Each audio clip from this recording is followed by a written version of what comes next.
myself Pratima, as Vivek introduced me, right? I'm working with Ernest and Young uh, from last 1 year, and I have almost 20 years of experience in many domain. Not only the technology, but I am also into the program management itself. But my key passion is to learn the new technology and going beyond, understanding the subject in depth and apply in my day-to-day work itself. So now you people understand the Gen AI is also ramping up. We have already started our journey, right? Long back with machine learning, deep learnings, and all. Now everything is a modular, and we are running very fast. And I could see many of the startups, they are also jumping into to do or to produce some of the products. Definitely those products will be helping out, right, to automate the things. But there are some critical things which anyone who is actually part of the development, they should understand, is that product is useful, not only for society but completely ecosystem should not be disturbed. I'll give you some of the example. Maybe you have heard about the Google Gemini, right? So Google Gemini just now they launched, and they again, right, they have to block it. Why? I just want to, because this session is interactive, I just want to ask why the Google Gemini model, right, gets blocked. That is the image uh, feature actually.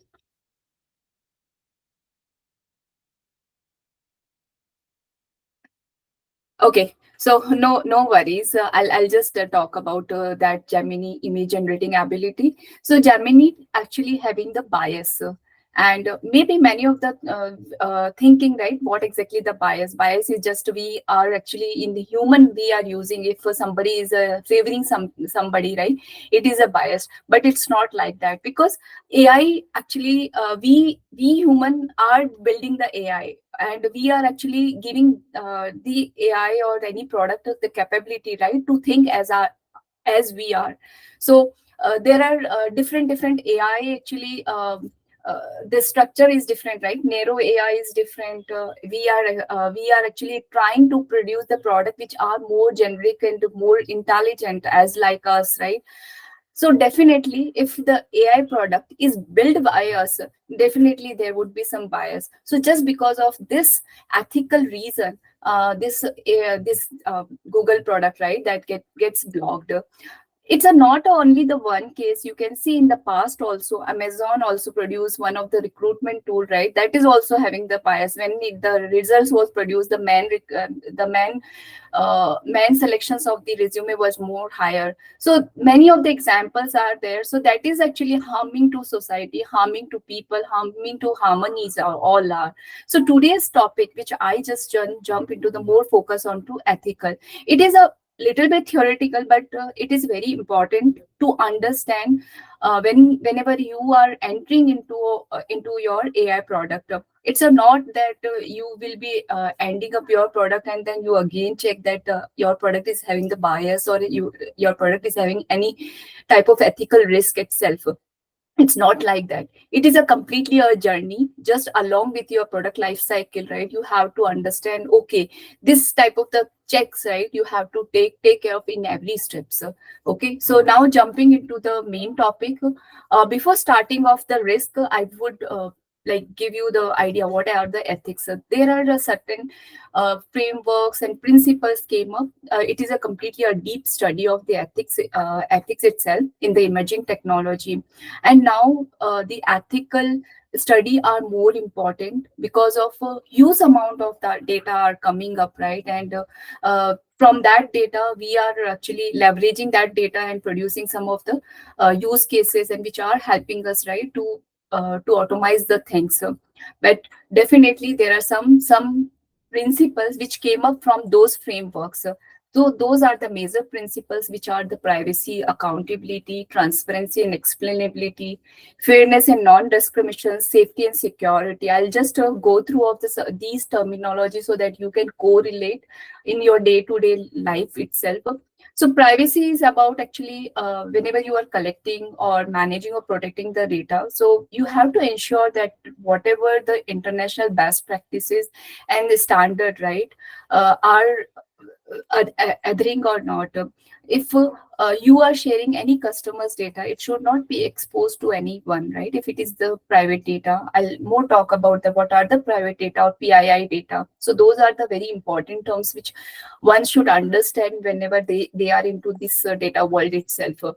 Now coming to accountability, actually accountability is type of the responsibility, reliabilities, and it is more look at the policies, processes and processes of an entire system. So accountability is that if I'm just giving one example. If you produce some autonomous car itself, and there are some chances, right? If algorithm gets failed, who will be, and there is might be a major accident happen, who will be responsible, who will be accountable? Or autonomous car, it is not a sentience, right? It is a not actually it is a completely a passive, right? They don't have the senses. So definitely there should be some accountable. So every organization, whatever the products they are actually launching into the market, right, they should have the proper accountability so that they will protect and they will be safe for the human being itself. Now, coming to third terminology, that is a transparency and explainability. It is about like whatever the product you are producing, algorithms are there, and many complex algorithm. It's a good, your accuracy of your algorithms are really high, and you think that this algorithm will be helping out, but now the regulations and the certain frameworks are saying that the algorithm itself should be explainable, because if the decisions for how the decisions comes, right, if it is not explainable, that means there could be some chances, right, to a safety, so for security. So that principle is again, right, linked to the privacy, which I talk more about in the early phase itself. Now coming to fairness and non-discrimination, in human being also, we are just saying that if our reward system are not decision making, or it is not capable, that it is a fair or not, definitely this is also comes into AI product itself. So maybe those are related to race, color, religion, age, gender, disability. If your product is favoring or something, right, as particular of the race, right, or color, then definitely it is also an alarming. But how these fairness and non-discriminations are actually deducted, or how it is introduced, right, I'll more talk about those risks. Now coming to the fifth part, right, is the safety and security. Security, because data is flowing, right, and there are now the use and emerging technology, data is definitely are there and transferring from one place to another, and definitely there could be some cyber attacks or some vulnerable attack, right? And maybe the data itself is manipulating when it is a transferring from one another to another place, and the data, how the data are going to store it. So those are the things, right, which need to be taken care, so that there should not be any harm, right, harm for the overall. I am more talk about the ecosystem, or more talk about the human being itself. Apart from those five basic principles, there are some principles which are also related to this responsible AI, that is a human control of technology, professional responsibility, and the promotion of human values. I'll not go into that detail, but I'll just give you one example. If any system, maybe if you have generated one product which is giving the prescription of a patient, right, and it should not be completely 100% reliable. We should always take the doctor's opinion or physician's opinion. So that means AI product should not 100% control, right? The control should be from the human being itself. So that is the human control of technology is also one of the area. Now coming to the risk. So definitely if these principles are not followed up, then there would be some risk. And these risks, how it generates, I'll go with one by one. Before jumping into the risk, I'll talk about like how to go and understand the risks. So there are some phases, and it is a basic terminology, right, for the risk area itself. First you have to identify where risk is coming up, then you have to analyze it, and the third phase is the mitigate it, right? So all the risk, I will talk more about how to identify, how to analyze, and how to mitigate those risks. So far, any questions? We are good? So so we are discussing about privacy risk or personal PII risk. Uh, Now this is also related to hallucination in LLMs, or that's an unrelated topic. Or maybe it is about hallucinations, right? So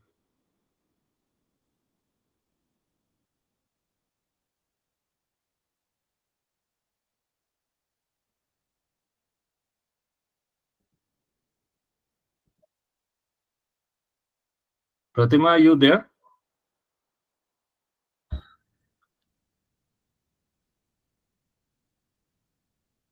Yeah. Can am I the only one, or I can't hear Oh, Pratima? no, sorry. It might be my network just switched off. Okay, Okay. okay, that's okay. Okay. So my the presentation is visible, right? Yes, Yeah, yes. this is visible. This is visible. Okay.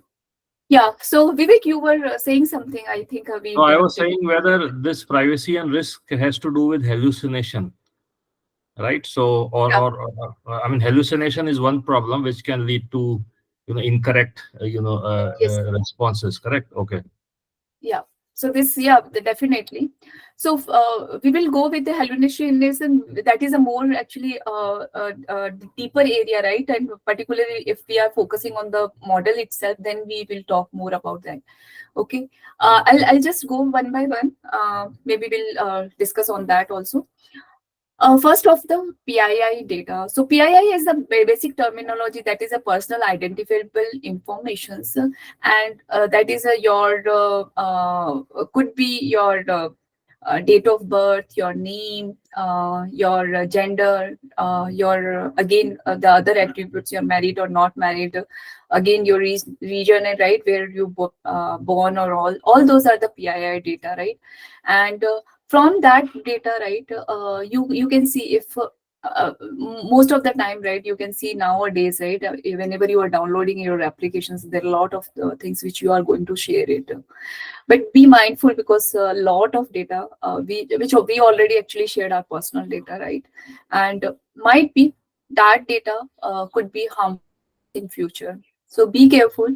If until unless there could be some like organization are not offering consent, then you have to read the consents, and I'll more talk about that. But understand what are the PII data and why it is a PII data is more risky to share anybody. Okay. Now coming to, and that is the privacy risk, right? Is actually generating from their side itself. And how to identify the privacy risk by the model personas itself. If you have the data set and you are producing any product, so complete, you have to see what exactly your complete user persona. So maybe it is a marketing people persona or the design persona, and in each phase, right, you can identify, you can evaluate where can be a privacy breach, and you can take care of just ahead of time. Okay. So maybe this is the completely model personas you can create. This is a fictitious only, and it is not the real personas, but you can evaluate the risk itself. Now coming to the data sources, data flow, data tracking, data can be from primary data sources where you are getting the direct consents. Maybe it is a third party data, right? You are collecting the data from multiple sources also. So that may be a risky. Might be I am sharing a partial information from one data source or one application, and another I am using another sub social network and all. If I am collecting or any third party, they are collecting the data from multiple sources, they can evaluate who am I, right? all the complete my informations they can extract from the multiple data sources itself. So that's why this is the flow. The data flow is also creating a privacy risk. Now, now coming to the meeting compliance and requirement, when once if you are good, you are saying that your data are all stored or all, but the many of the organizations are also running with the some GDPRs or some HIPAA compliance, and from there they can see, okay, so this checklist are there, and we are following those or not, and accordingly they can identify the key areas where the privacy can be breached. Okay, policies. Generally, companies are also actually setting the policies for the GDPR itself. Okay, and they are also taking the mitigations plan itself. Okay, now coming to the mitigation of the privacy risk, intent and consent. Okay, intent, whenever user data to be collected, it should be whatever, like you are actually maybe developing an application, and you are launching it to the market. Just a moment. Okay, you are sharing to anybody, right? You should create intent and communicate intent to the customers. This is a one of the mitigation of the privacy risk, so that customers should have the trust. Okay, whatever the things which I am using, or I will be using, or my data will be using, the intent company should have like this only. I'll give you the example of the intent. If company is taking your data for particular of the one use case, there should be clear and in the plain language itself, that this is the data which we are sharing, and we will not use this data for the secondary purpose itself. Okay, just a moment. Give me 1 second.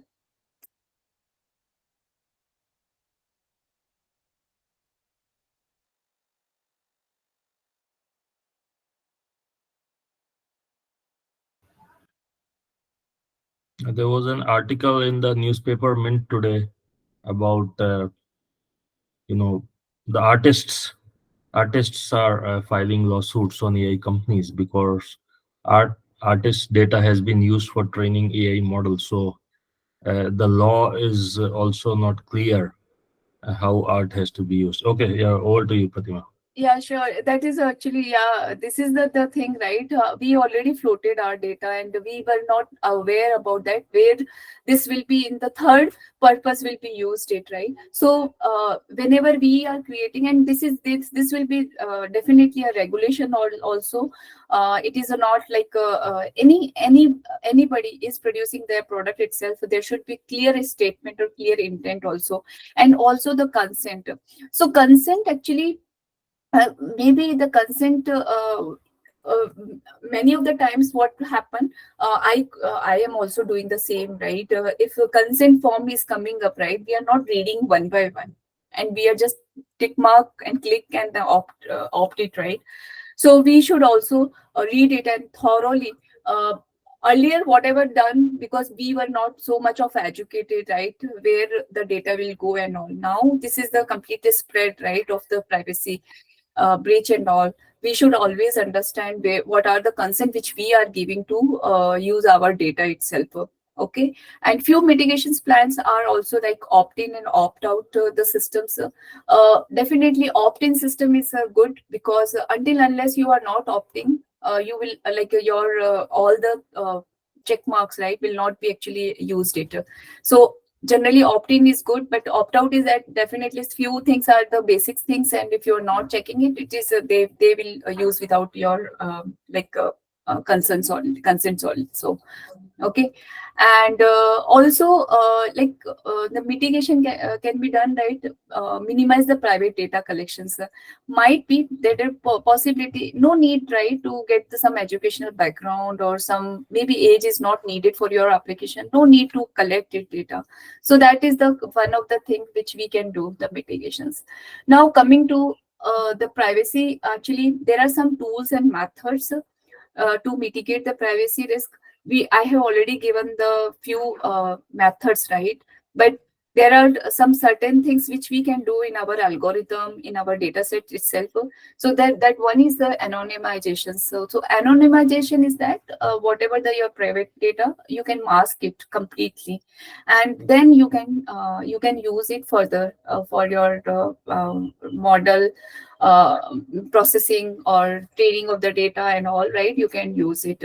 I'm just a specific taking care of the AI, but might be there are some certain different uh, uh, way, right, to use the data itself.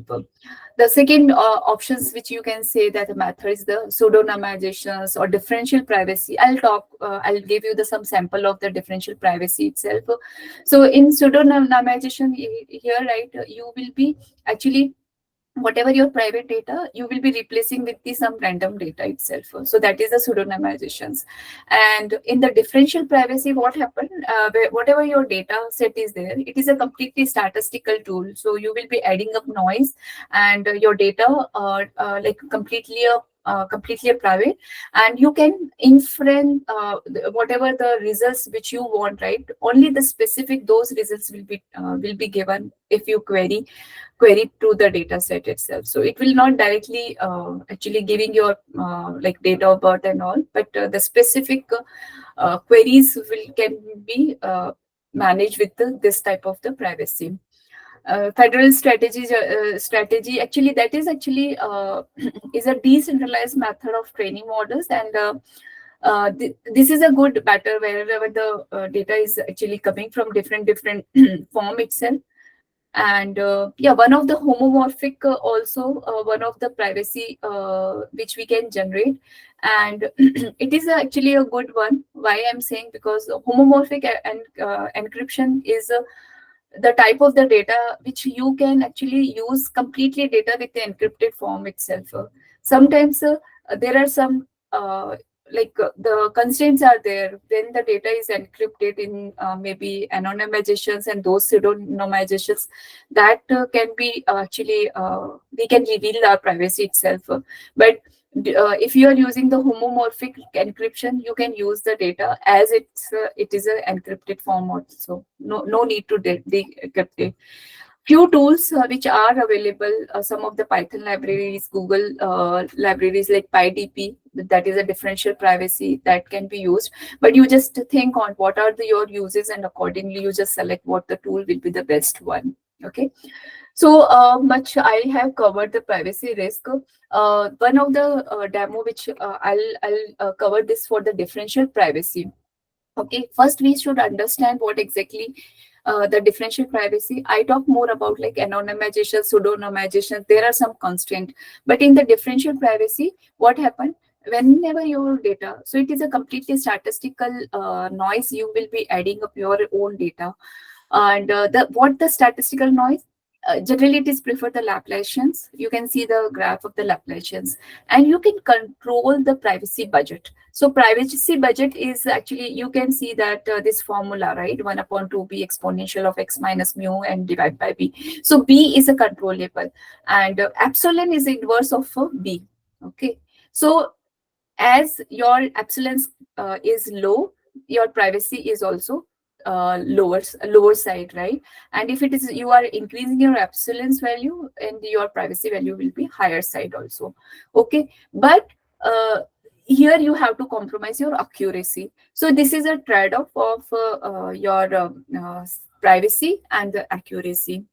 And the PyDP is one of the actually tool or method which you can use it. So you can see that there is a one library PyDP, and where you are adding up the algorithm of Laplacian. So using the importing some functions of the bounded sum, bounded mean, count, and max, and this is giving the complete your only max, sum, mean, count. That is not actually adding up any value and accuracy, and you can tune your parameter. That is a privacy budget. So you can see this is the privacy budget. Okay, just a moment. Yeah. So here, yeah. Yeah, so this is a privacy spec where the epsilon value is 0.5, and this is a privacy spec where you are using the count object, and here this is your sample data, and where you are just putting up this function to here, and here you can control. Just a moment, this is the one, and yeah, here is the private count. I'll give you the tutorial at the last of this session. Okay. See, I believe, this making Gen AI solutions operationalize or take it into production is already brutally complex, right? So launching a Gen AI end-to-end project is extremely complex and sophisticated, and and so we have not even started, understanding or adding the privacy or bias control mechanisms into these projects. So already Gen AI is so complex. So I do believe that there is substantial potential for software innovation, which will do control logic within these complex AI models to ensure lack of bias, avoiding bias, or making sure of privacy. So I think there is substantial software opportunity in coming up with frameworks, coding frameworks, and Python libraries, which will allow us to programmatically ensure privacy and lack of bias. So this is, I believe this area is yet to sort of kick off in a big way. So the opportunity of innovation in ethics and privacy is very big, and I feel it has to be done in a programmatic control logic mechanism, rather than trying to ensure privacy and lack of bias Yeah. manually, right? So what you are showing here is beginning of a huge journey in the privacy kind of control programming logic. Yes, exactly. And here, right, as a mature, we will be in the mature phase, right? If we are ignoring it, then there would be some huge cost. Like whatever the you time spend the time, and if your product is not actually in production, right, then definitely you will be losing the trust also, right, from the customer perspective. So definitely the programmatically there are a lot of tools which I showed up, right? Those tools can be explored and can be introduced in whenever your data is in being processed, right? Before pre-processing, you can add your noise, and you can make sure your customer data are actually more secured, and like the consent, and those are the front end side, right, when the product will be in the use all in only. But but preparing the data, right, the pre-processing the data, definitely this is the automation tools, right, which you can use it. Okay. Yeah. So I have covered the privacy one. I'll give the demo. The actual demo is in my the collab library. I'll just give you. I'll just cover the few all more risks also. So this is the second risk, that is the identification of fairness and non-discrimination risk. Okay. There are a lot of actually biases which I have listed, and there are a lot, right? First, just let's look at this first image, right? Equality versus equity, right? What exactly the difference? You can see the first image is very beautiful, right? Everyone is having the equal things, right?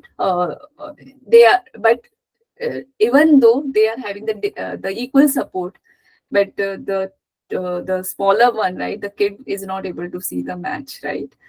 And now the second thing, according to this, and then they are getting the support itself, and then everyone is see.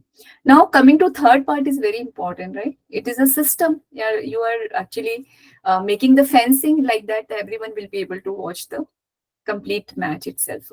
So that means definitely equity should be there.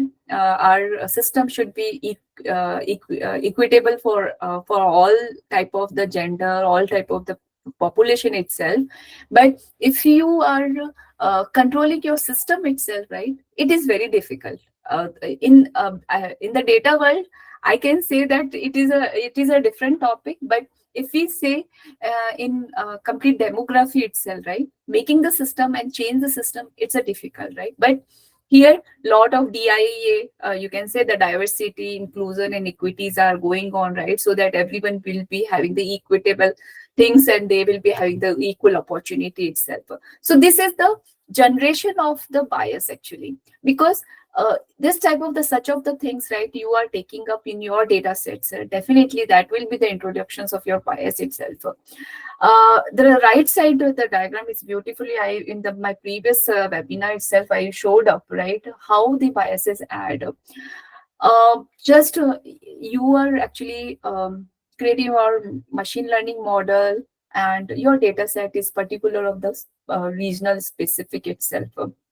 Okay, and you trained your model, and then you are using the model, but some of the results for that model is being used in another demographic reason, right, then might be it's failed because it's overfitted itself. You haven't taken up the proper all type of the samples itself. So this type of the biases which are along the life cycle of the your production itself will be generated. So while the data collections, whenever the data is collected, definitely it could be some historical bias, maybe a representation bias, which I talk about, that particular of the people, right, you are selecting in that data sets you are using for your training of your model itself. Here, it's not specific to Gen AI. Now, the Gen AI is a completely, actually, we are having the already trained model, but definitely we have to confirm that there should not be any bias by using some sample data.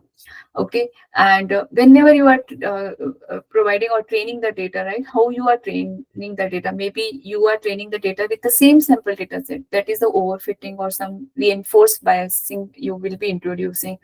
And again, if your training algorithm is also might be having the bias itself. So in every phase you can see that it should be detected, and then it should be mitigated itself at time. Okay, and yeah, so this is the risk. I'll more talk about the tools and methods. Hope this fairness and non-discrimination concepts is clear. Okay. uh, Silence says it's a clear different. Definitely this is a theoretical sessions, right, but it is a different yeah. There are one or two questions in chat. Hmm. Maybe they have been answered, not sure. Uh, I mean, this is a fairly new area, right? AI developers are already challenged with significant innovation in AI and Gen AI. And, and I think there is so many privacy and ethical controls which are needed. So it will have to be done programmatically, and theoretically it will not be achieved. So I think the code you demo you showed is very much on the mark. So we need a series of innovations which will allow us control logic within our coding.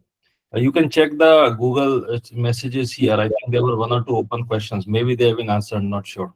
Yeah, just a moment.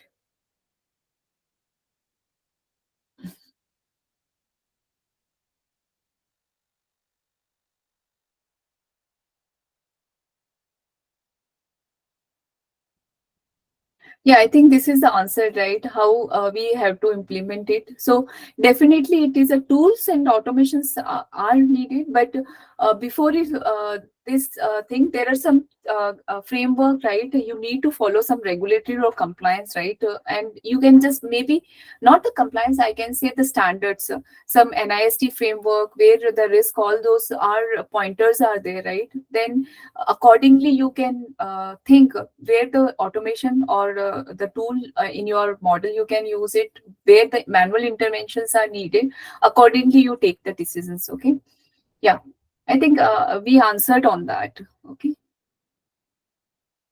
yeah. Okay, so now going to the next one for the what are the tools and the methods. First, I'll talk more about the methods. So first is the analytical techniques and systematic assessments, which we can do to identify the bias in AI system, like what the training data you are using, and considering the where the data is origin and what are the characteristics. That means you should have the proper visualizations tools or something where you can see, okay, so this tool's characteristics like this only, is there any potential bias, what is the actually data size. If your data size very low, then it again would be a completely reinforced or some overfitting the data. What are the outliers? So this is actually the data feature engineering or data, actually the visualizations are needed, right, before of using the data itself. So this is a EDA, actually it is called the EDA process, right, to assess the data quality. And you have to proper, if you are questioning for your complete where the data is coming from which sources you are taking the data, all things should be considered during this phase itself. Persona modeling again is a same method which I talk about, right? It is also a completely fictional representative of key demographic groups, and that can reveal privacy as well as the fairness and non-discrimination risk in AI.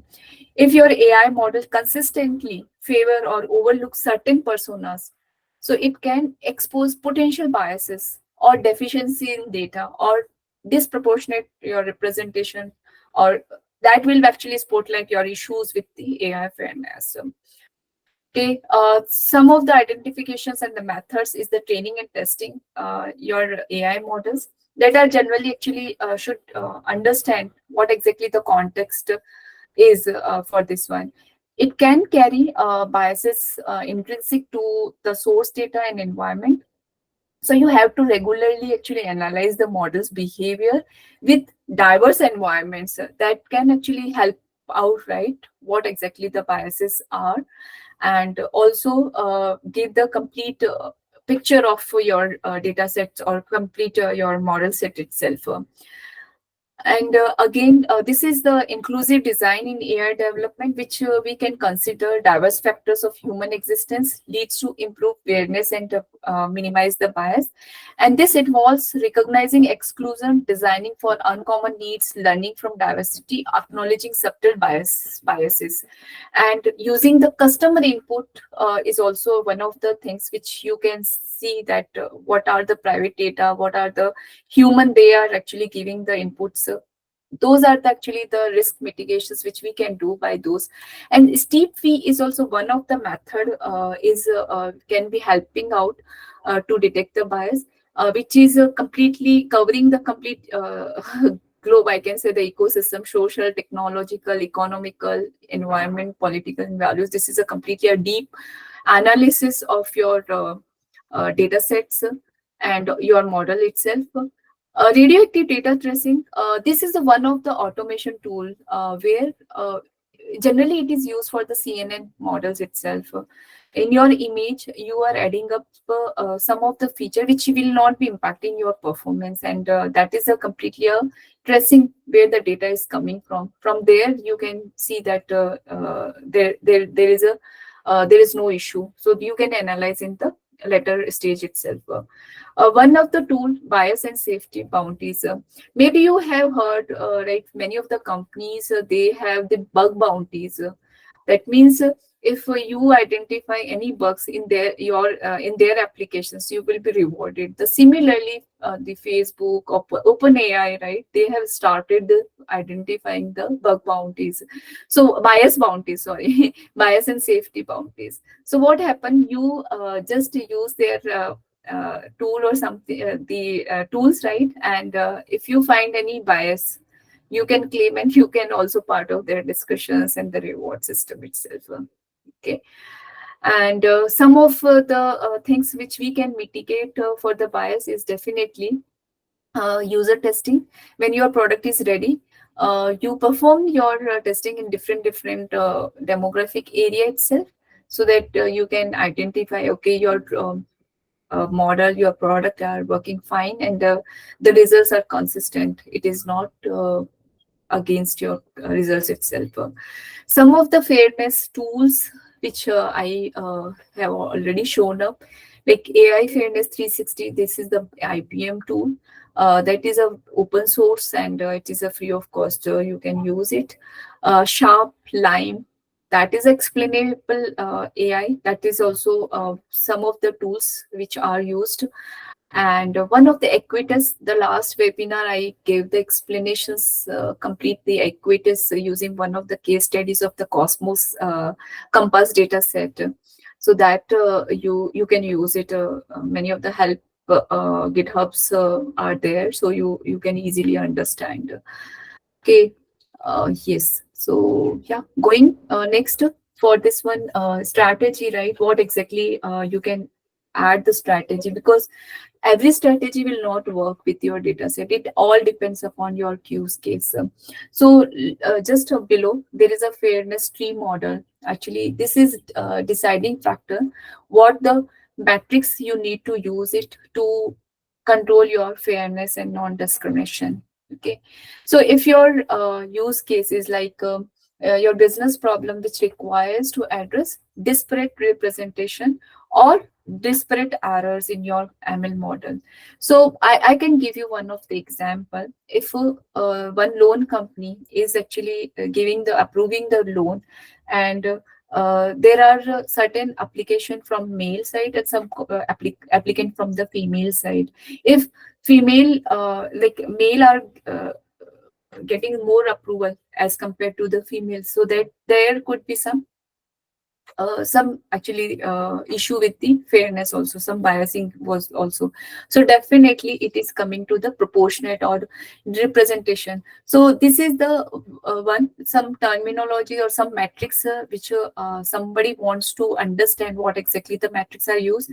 So certain matrices are actually introduced for the detecting the fairness, and it is a quantifiable. Oh, it is not actually qualitative wise, but it is a quantifiable.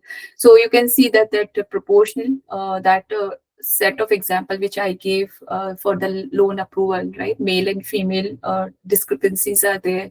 So disparate impact, that is one of the metrics is used. Definitely, if there are some certain error where you have to take the decision of the punitive basis or the assistive basis, where you have to see that is a coming. All those metrics are derived form of the your confusion metric itself, right? The predicted FPR, that is a generally called the FPR or FOR, FDRs, right? So those are the parities you have to calculate it.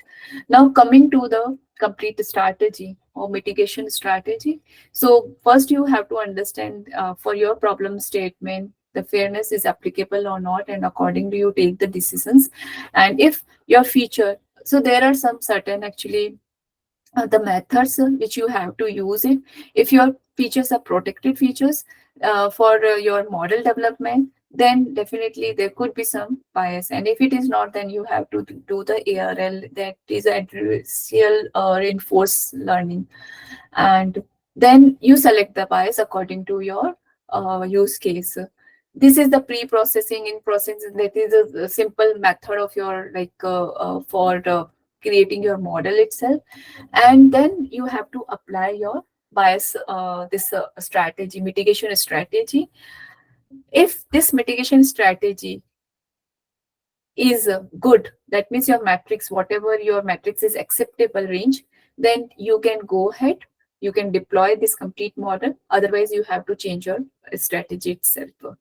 Okay, this is a little bit a deeper understanding and deeper thought it, but I'm just giving you the high level so that if somebody wants to go, there are some research papers itself, and you understand how to add this mitigations plans, right, in your development cycle itself.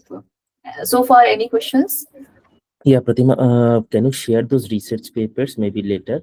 And in the previous slide, the Lime and Shape tool, Hmm. very briefly, can you touch upon how to use those Yeah, two Sharp pieces? tool, I will give you the explanation. Sharp and Lime, both are similar, but only the difference is the Sharp, both are actually generally used for the explanation, explainability of any model. Sharp is more over the global, where you will be explaining on the feature level, and the Lime is more on the data level, the row level itself. Okay, I will give you the demo of the Sharp tool. Okay. Okay, thanks. Yeah. And research paper definitely. I'll maybe share with in our Google group, this WhatsApp group itself. Okay. Okay, thanks. Any other question regarding of the bias and the fairness? Okay, a little bit. If you want to grab your cup of tea, then you can come with, because this is a theory, but definitely it's an in-depth study. Okay, now coming to third risk, that is the source of transparency and explainability risk. Definitely, nowadays the challenge of the Gen AI model or any model like Llama or LLM or whatever the models you are using, that is a black box, right? And there would be some actually difficulty, right, to get the explanations in that system itself. That that is actually one of the risk of the safety and security. Definitely transparency, if system is not explainable, there could be some risk of the fairness. This is the completely other risk are also associated when the black box system is there. Okay, and also sometimes the self-learning models, when you have seen the Gen AI models, right, involve the self-learning features, and then they are actually allowed to add the new data to improve over the time. But how you are sure that your complete model is performance is good, it is not adding up any bias or any safety, because the definitely the self-learning model is taking the new data set, right? And new data I have already given, whenever your data is collected from where and from where, which reason, right, you are collecting the data. Definitely, this is a completely inherent bias, right, coming up. So this is also one of the area, right? This is the source of the risk. Third party integrations also, whenever your product is using any, either it is a open source, or you are using any other parties licenses, are they are not opening up, right, what exactly their algorithm, you are using direct their tool itself. So you have to be very thoughtful whenever you are using third party integrations in your own product. Some of the companies are also actually they are writing a complex algorithm, and they are actually raising the IPs. So IPs definitely are good if these IPs are helping out, and you just want to make yourself, right, competitive in the market. Not to expose until unless it is not you are not leveraging the benefit, right, to getting the and capturing the market. Definitely. But in AI field, I would say this is the intellectual property rights, and every R&D's areas, right, there could be some regulations and the controls will be coming up, and they will also be seen if some algorithms and are complex, and there could be some cause of the human threats. Those IPs would be actually disclosed algorithm wise. But this is the one of the source. Many of the company, okay, this is our IP, I'm not going to share it. Coming to the shadow banning, what happens, if there are multiple users are actually using your app, sometimes you are thinking that this particular user always, right, giving you the low rating and the other users. So what happened, without knowing of user, you are actually you are actually blocking that user. So that is a shadow banning, and it is again the transparency, how you can do it, and that user is not aware, even though that person is posting you, but the response is not coming up. So this is also one of the issue, and it is also you are not actually trusting to your customer. It is not favorable things also. So that type of the complexity is also coming up, right, in this area. Now coming to the how to identify the transparency and explainability is explainable AI is a one of the complete area where it talk more about how you can make your AI models, right, more explainable. Some of the tools and method which I'll give the highlights of the next slide itself. But first you have to understand what exactly your algorithm and how the decisions make it.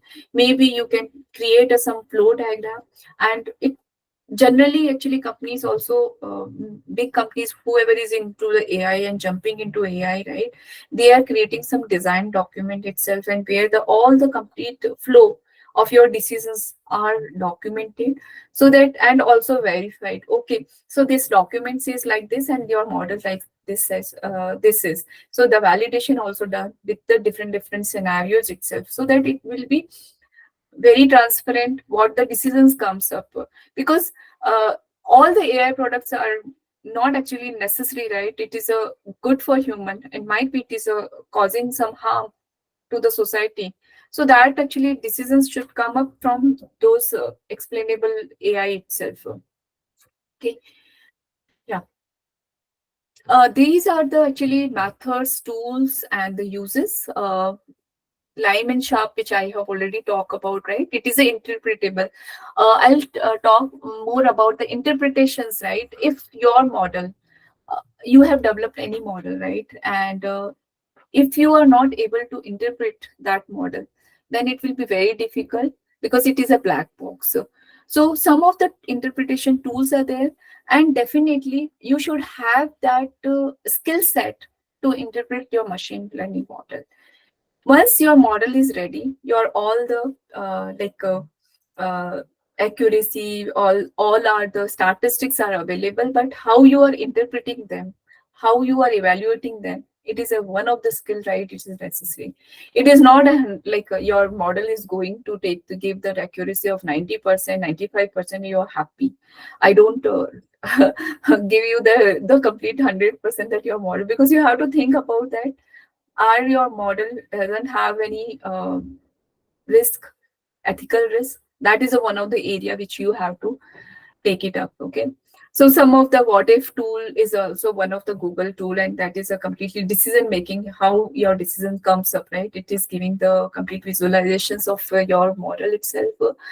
And IBM again, right? This 360 I have given the, it is also used for the fairness and non-discrimination itself. Okay, so I'll not go with the all the uses. So you can just refer in the offline. Okay, just interest of time also. Okay, so this is the Sharp tool. I'll just give you the one by one how we can use it.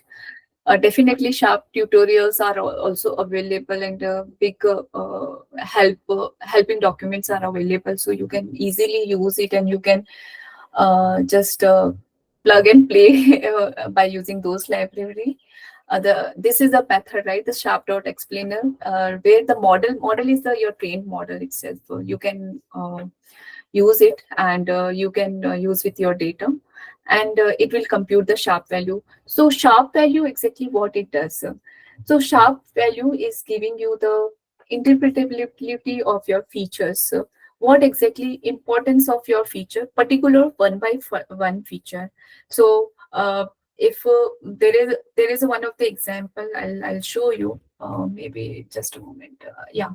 So this is the house value, right? House value, how it is increased and decreased. You can see that these are the all the features, population wise, your house value, how it is predicted, house age, average rooms, latitude. So the particular, right, the contribution of individual features it can interpret. So you can see if this is a actually output of the Sharp, one of the tool, force, I think force graph or something, yeah, force plot. This is the force plot which is showing up, right? It is actually a negative. You can say the longitude is having the negative contributions. The plus 0.25, that means latitude is having the your positive contributions, and again, right, left side is going to negative. So the prediction of your model, all the contributions of the individual features you can visualize and you can interpret it. Okay, so this is the completely a global interpretability tool. The similarly Sharp tool, the Lime tool, which which is also similar type of the visual plot, but this is the local interpretability, and it explains why the model made such a prediction by attributing the contribution of each feature, and it is called actually more the prediction of individual predictions. Okay, so this is the local interpretability tool, Lime. Some Lime is actually a much faster tool as compared to global, this one, the Sharp tool itself. But performance wise, definitely Sharp is much better. So you can just see what the tool will be best uses for your interpretation of your model itself. I hope I answered for the Sharp and Lime. Yeah, what are the left hand side values on those features from the y-axis? What are those numbers? This latitude minus That one. is the coefficients. That Left is hand side. No, left hand side minus 117.63 is equal to latitude. What that minus 113 means? 117.63, those values. Like the population 1294 is equal to populations on the y-axis. On Oh, the on the y. y-axis, okay, Yeah. -1. These are the, I think this is the coefficients. These are the contribution, how much of the contribution, and these are the coefficients. Okay, that means if This is we. a linear regression model actually. Oh, okay, okay. Okay, so linear regression, these are the coefficients itself. I have already given the this one. Maybe a link I will give you. You can just look at what exactly this one is taken up from the GitHub itself. Okay, fine. Okay. Yeah. So now this one, safety and security, I'll not cover the risk, but yeah, accountability risk, I'll cover.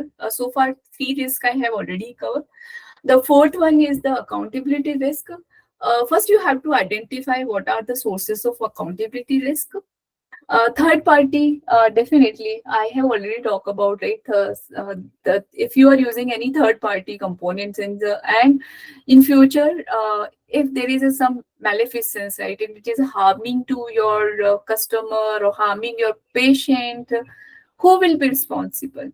Right, so there should be some regulations and definitely some third party control would be there, some service level agreement or few legal things would also be there, but you should understand once you are taking up any third party tools or components on your designing of your model. Automation bias also, sometimes what happen, we are taking, okay, this is a tool and then we are using and it is a completely using fine, and one or two results or three results you tested and you just maybe just close eyes, you are saying, okay, my tool is perfect, I no need to interfere myself and no need to watch that results and all. And this bias, right, this is called the automation bias, and definitely we should not 100%, right, should rely the complete your system itself. So that could be a possibility that where the accountability risk occurs. And extrajudicial judgment is that out of your legal whatever the legal comes, right, you are taking a beyond of that. uh, uh, that control will not be in legal party itself. So that is the one of the accountability risk. And many of the people are also not aware about what are the regulations, then policies, principles. That is also one of the source of the accountability, because they are actually maybe you any product is in launch or free of cost, right, it is available freely available in the market, but they are not aware what exactly the guidelines and the ethical things they have to take care of that.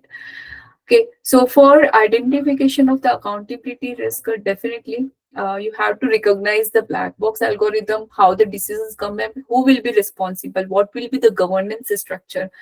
uh, this is a one of the area, right, for the accountability. I have already talked about it.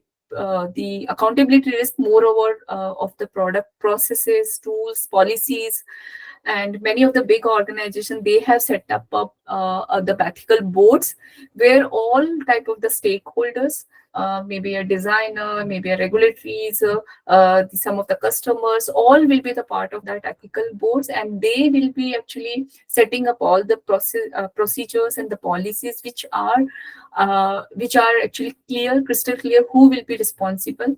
Maybe in the project management, we called so called the governance structure in on basis of the Raki matrix. That is a responsible, who will be accountable, who will be having the communication of the informed. So this governance structure will be clear. Okay, so this is the policies and how this policy will work and who will be responsible in that type of the risk. So this is the more over the process and tools. I don't think it will be used for you, but only for the response purpose, right? You have to use for governance structure itself. So these are the methods and tools which I talk more about. No, nothing code basis are there, but it is a more over the setting up the process. And one of the mitigations of the accountability risk is the pilot testing. Before you're launching your complete product, right? You are not actually you should actually run with the pilot phase itself. So what happened during the pilot testing itself, you can identify who will be accountable if there is any risk. And once your pilot things are ready, then you can get the testing, and then accordingly the response and according to the results, right, you can make it bigger one, so that your accountability risk, right, in the initial phase itself will be mitigated and will be addressed, and definitely it will not be huge development cost. Otherwise, what happen if you are directly developing and directly putting up into the production and many users, and definitely there could be some risk. Okay, so so far, yeah, I think data visualization and dashboard reporting is also whenever your performance and all the metrics should be visible, and all the KPIs also should be visible, so that you can see that who will be the accountable for particular controlling of the metrics itself. Okay, so far I have covered the major risk. Now coming to the regulations one, there are some certain regulations, and according to the use case and according to the reason, right? Uh, you have heard maybe GDPR. GDPR is one of the most critical and most stringent, right, for the privacy risk, and HIPAA for the healthcare. These are the not go into the more deeper, but you should understand which regulations are working for which country, and if your model is being used for other user who are part of any other country, definitely these regulations will also work. Okay, so it's not like that if you our product is only for India, then it is comply with the Indian regulations. If it is launching, and because where we are taking up the user consent from their side, definitely the regulations will be according to the country wise. Okay, like for just it is an educational record. If students are having less than 18 years, right, their personal data should not be actually shared. Definitely parental consent would be needed. So this is the one of the regulation which is coming up. You can say the BPA, that is the biometric data privacy protection, and nowadays this is a very much needed, because of most of the time, right, we are giving our biometric only. So definitely this is the regulations are also needed. This is the theoretical. Any so far any questions for this one?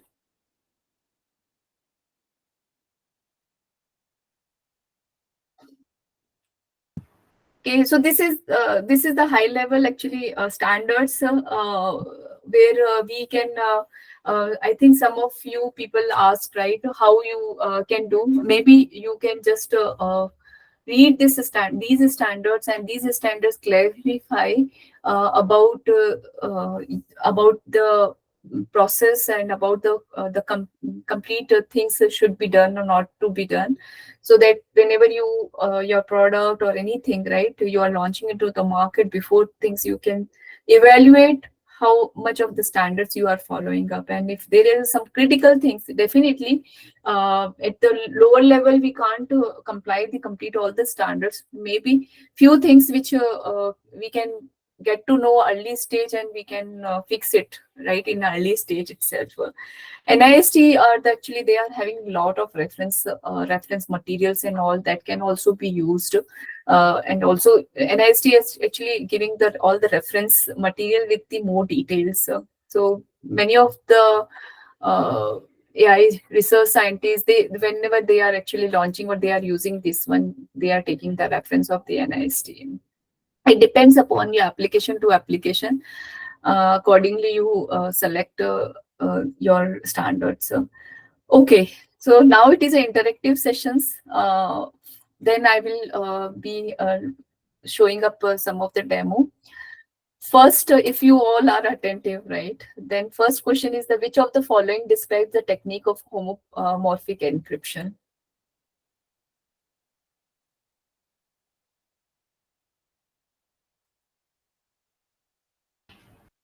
See, your body of knowledge is so vast, Pratima, and this is a very new topic for most of us.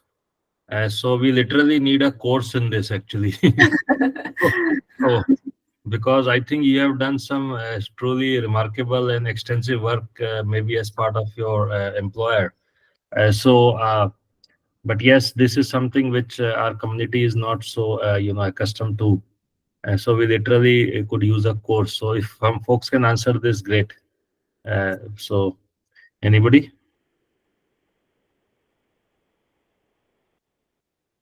So there are some. Meanwhile, there are one or two questions on chat. Yeah, I'll talk about.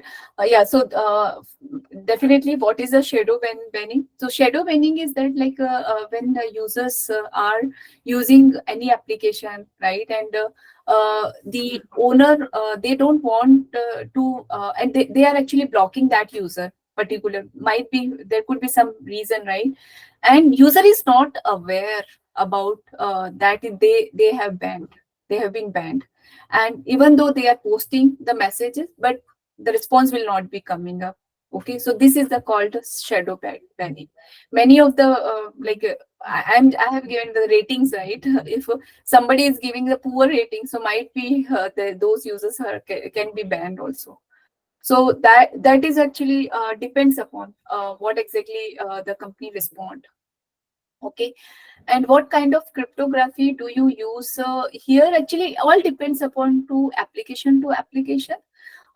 Generally, differential privacy is if you can see that Google, Apple, most of they are using the differential privacy.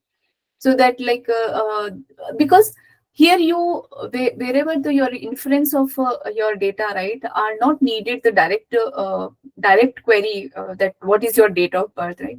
It is not actually direct query. Maybe w- w- exactly the result you want, the only the result you just want to, maybe a maximum number of people, or maximum, so those counts or those medium or those maximum values you want to query, then only the differential privacy are very useful. Okay, so in first question, I just want to ask which of the following describes the technique of homomorphic encryption. So homomorphic encryption I talk about, right? Homomorphic encryption, that means if your data is encrypted, even though you can use that encrypted form only, you can perform the task itself. Because many of the times, right, when the data is encrypted, you have to decrypt when your machine learning model or any APIs you using, right, without decrypt, or maybe some key you have to pass, and then only you can use it. Then this is a completely sensitive, right? Whoever developer, they can actually generally know about your data. So homomorphic encryption are actually needed for whenever you want to perform your task in encrypted form. Yes, Giovanni, what is the depth of cryptography? I mean, how many bits? It depends upon bits, and all depends upon to what exactly. It is a controllable, right? In differential privacy, it is not encrypted, right? This is the one of the area homography, homomorphic is one of the deeper side area. I am not aware about it. Maybe I'll just read, and then I can talk in next whenever I'll be giving.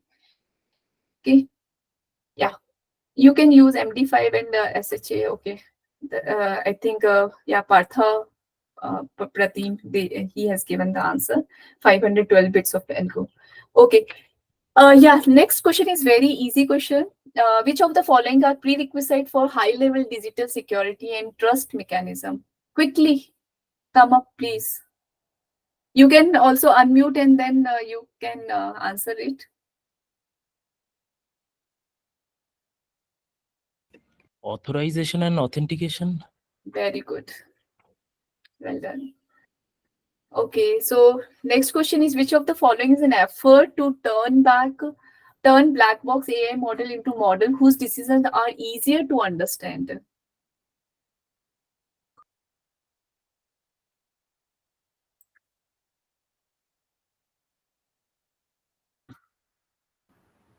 Explainable. Yes, explainable AI actually. Yes, for black box, obviously this is the explainable AI need to be used. Okay. This is, I think, last question. Which of the following types of bias emerges when the same data is sampled over and over again and limiting a model's perspective?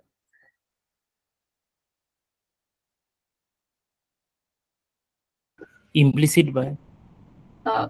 Over and over again. If your data set is same and you are training your model with the same data set. Implicit is the insight. It is a more we are actually surrounded with your family, friends. Accordingly, we are biased, right? According to that certain of the information itself. So that is called the implicit bias. Maybe some perception of any particular person, right? How we build with the family, influence of the family or information which you are getting, right? That is called implicit bias. But in this case, this is the, yeah, Ganesh has given the right answer. It's a reinforcement bias, right? I think I have done. Now come to the demo part. Okay, just a moment. Yeah. So yes, this is the one example for the differential privacy. Hope my screen is visible. I just switch over my screen itself. Yeah, it's visible. Yes. Okay. Yeah, so here this is a one of the problem statement. It is a completely GitHub tool only, but I just want to explain how to use the differential privacy.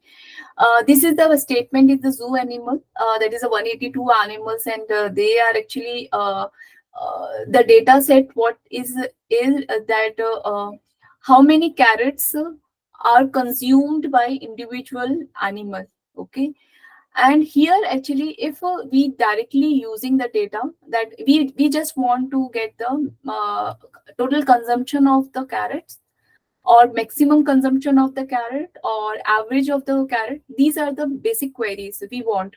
We don't want the consumption of individual, but like animals are having the fear that their individual consumption will be disclosed and they will be threatened up. Okay, I am just giving you the very basic thing where the differential privacy actually works. Hope the context are clear for differential privacy. Yes. Okay. So here the PyDP tool, which we can use it, the PyDP algorithm, and I talk about the Laplacian, that is a statistical, the double-sided exponential, where we can control the epsilon value, that is called the privacy budget.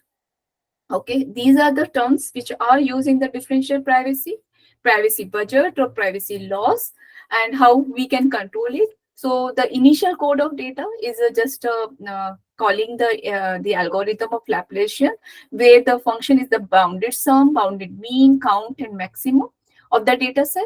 And also you can compare with your normal statistics.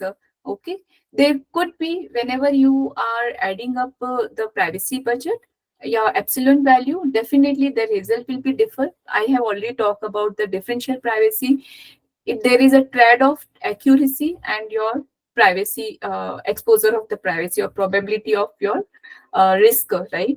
So this is a completely trade-off. You have to take care of that. So I'm just running it so that like we can just see that how it works. Okay.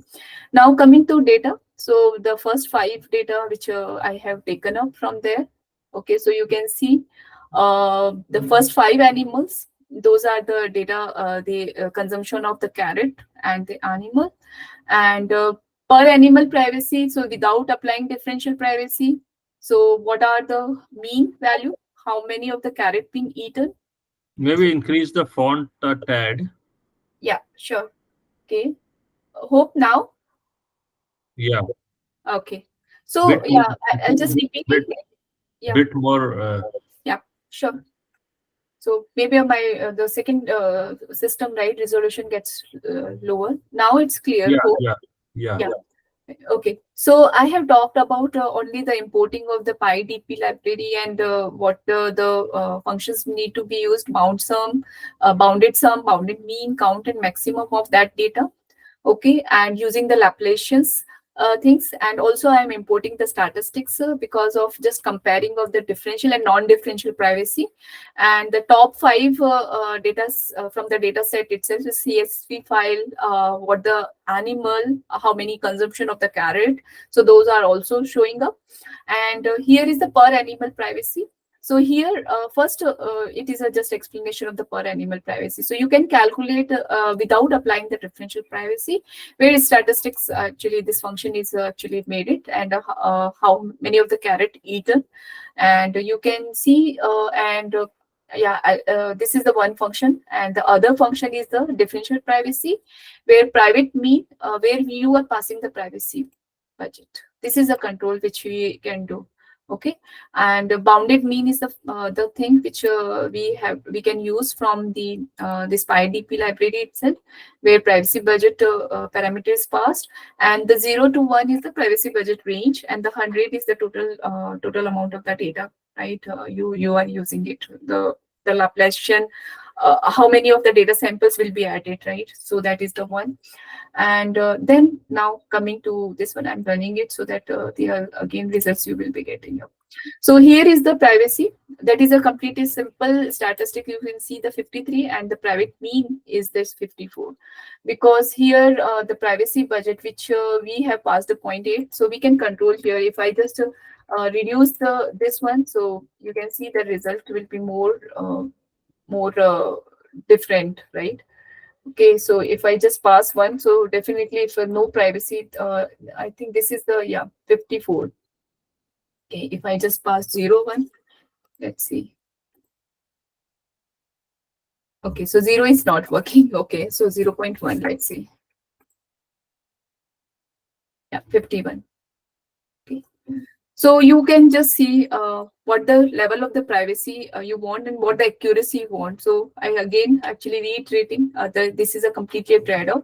The similarly, if I just query for the mean, I can query for maximum carrot eaten, even though what are the average average I have already talked, maximum and total count total count been eaten by controlling the epsilon value or the privacy budget value. Okay. In which case we can apply this private mean? Can you give some examples? Private mean, if this is maybe the height, you have some of the data set, right, and where the customers or the users, right, are having all their name, date, age, and heights. You want the average height, okay, and you are accessing their data, but here you want to bound it so that like the end user, they can just query the bounded mean only. Okay, so that data will give the answer only for that query which are suffix here, so that the private data cannot be accessed directly. You cannot ask that particular the person what exactly the height. No, not answering that question then. Okay, so this general mean function don't apply on the private data part. Regular mean, only mean that. No, yeah, that can apply. If So you that, want, like height is the private data, right? If I can say, or if you want what exactly the statistics other can be. yeah, that means that regular mean function, like Yeah, you have regular to, mean function. regular mean function also applies a mean on the private and public, and private mean again applying mean on the private component of the data. Yeah, exactly. So that means here the regular mean operations already applying on the private data as well. No, data is not private. Actually, the regular mean is applying. Yeah, we are actually comparing that what exactly the difference with the accuracy. Okay. Both are applying. Obviously, both are applying. Only the thing is that we are applying the privacy here. This is the application when this data will be used anywhere else, right? You cannot query directly uh, with the other. If your data is completely like private, then you will be query with this only.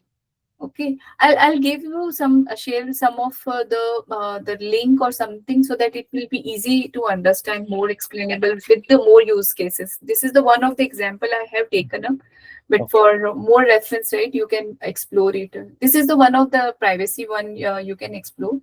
Okay, I'll explain. Okay, so now coming to the SHAP tutorial. Okay, just a moment. Maybe I was just researching something, and then yeah.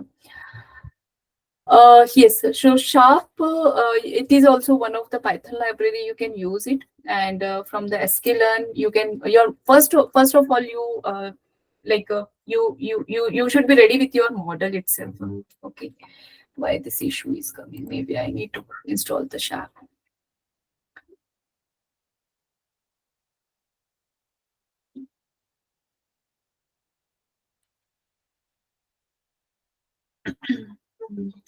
Any other question? Meanwhile, it is installing.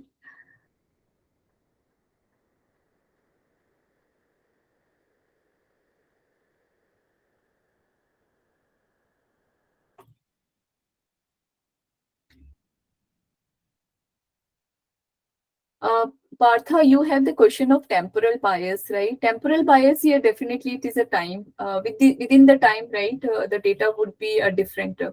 Maybe interest rate. The 10 years before, our interest was different. And this year, right, because of the users and all, right, we are having a different interest. So definitely this is the adding of the bias. If we are just relying the before data and accordingly we are taking the decisions, then it doesn't work. So we have to take consideration of the temporal bias also. Year wise, yeah, you are right. Year wise, yeah. Okay, it is taking the longer time. And I see the code of your Shape tool. So similar we can apply on Lime, or Lime is a different way of writing the No, code. similar type of Lime. Only the Lime will be giving the contribution in local interpretability. It is used for the local, and the Sharp is the more global method. Means the feature level, local level. That means maybe a data level, data point level. Actually, you can do. Okay. Okay. Yeah. So this is the actually the model of like California housing user data set. Just a moment, taking a longer time. Okay, moreover, I'll explain more then, right? This is the linear model integrations, and where you can see the coefficients, right? These are the features the of this one, house age, average rooms. These are the coefficients, model coefficients, and you can, because this is the interpretability tool, right? You can go and individually you can just see that what exactly the expected and what would be the actual feature values and what are the expected, right? This is the linear one. Okay, the similarly I'll talk more about this one, right? So this is the one, it is a waterfall. Somebody was talking about this one also, right? This is the one, these are the value, actually the 32.57 is the value. Yeah. So this is the one plus 1.47. That means the positive contribution. Minus 1.09 is the negative contribution. So you can see which feature is having the high contribution, and you can play around if if you are considering only latitude and longitude, what would be your model behaviors, right? What would be the expected value of the housing rent value. Okay, housing values. Okay, maybe my system is little bit slower. I can post the this one tutorials, and you can just go through. But conceptually, I talk about, right, the contribution of individual features can be interpreted by the visualized manner. Few libraries and few methods which can be used for plotting of that, or maybe the force plot, the waterfall. But you have to understand what exactly it is meaning, and then accordingly you can take the decisions. Okay. Yeah, I think I have covered a lot of, and just interest of time, I have already almost covered 1.5 hours. Any other questions here?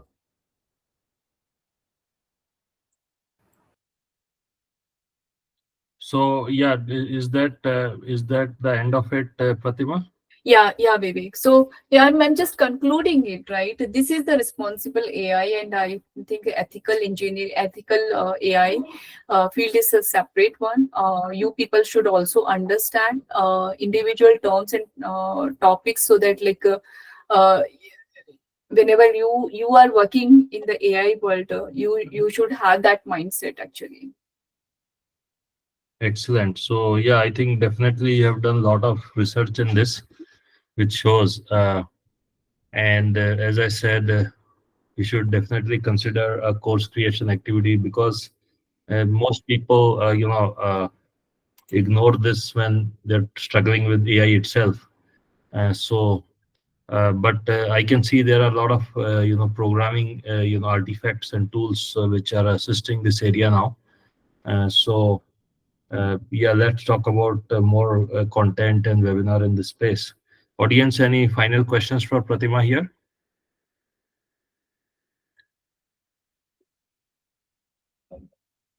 Okay, so thanks a lot, Pratima. We appreciate you sharing your extensive knowledge in this. And it's not easy to find people who are dealing in this area. Thank you so much. Thank Thank you you. so much. And I appreciate if you people can give me the feedback in any forum, maybe our WhatsApp group, so that I can also add on in future also. I can explore. It's a not a, I'm not 100% perfect, right?